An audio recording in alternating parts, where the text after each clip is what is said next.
সালামু আলাইকুম রহমতুল্লাহ।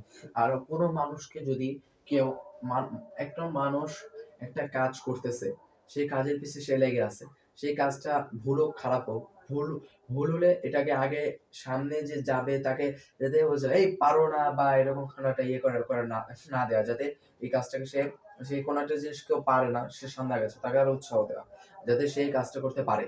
আর যদি তাকে যদি বলা হয় যে এই পারো না বা এরকম যদি খোঁটা দেওয়া হয়, তাহলে সে কষ্ট করতে আগ্রহ পাবে না, কাজটা সে করবেও না, কাজটা সম্পূর্ণ হবেও না। এই স্বাভাবিক বিষয় যদি মানুষের মাথার মধ্যে থাকে, তাহলে সে কোনোদিন অন্য মানুষের সম্পর্কে অন্য কিছু বলতে পারে না। ইসলাম হলো এমন একটা ধর্ম, ইসলামের মধ্যে একমাত্র খোদা হচ্ছে আল্লাহ তাআলা। শুধু ইসলাম না, সারা পৃথিবীর মধ্যে একমাত্র খোদা হচ্ছে আল্লাহ তাআলা।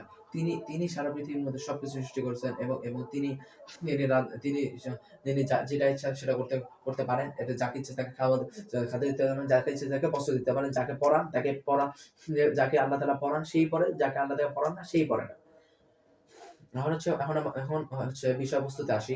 ইসলাম হলো এমন একটি ধর্ম যেখানে কোন ইসলাম ধর্ম প্রকাশের জন্য বহু নবী সাহাবীগণ তারা যুদ্ধ করে আসছেন, এবং অনেক আলেমরা বলেন যে যে অনেক সাহাবীরা আছেন যারা যারা ইসলামের জন্য অনেক অনেক যুদ্ধ করছে, অনেক কষ্ট হয়েছে, প্রাণ করেছে শুধুমাত্র আমাদের হেদায়েতের জন্য।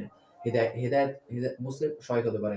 এটা খুব গুরুত্বপূর্ণ, ভালো করে শুনবেন। মুসলিম মুসলিম আশহাদু আল্লা ইলাহা ইল্লাল্লাহ কলেমায় বিশ্বাস করলে, কিন্তু অনেক মুসলিমরা হেদায়েত পায় না। মুসলিম কলেমা পড়লে, মুসলিম বিশ্বাস করলে মুসলিম, কিন্তু হেদায়েত আল্লাহর হাতে। শুধু মুসলিম বলেই যে সে জান্নাতে একদম প্রথমেই জান্নাতে চলে যাবে, বাকি গুনাহ করে এরকম না। মুসলিমদেরও হিসাব হবে, হিসাব মুসলিমদেরই হবে, কাফেরদের হবে না।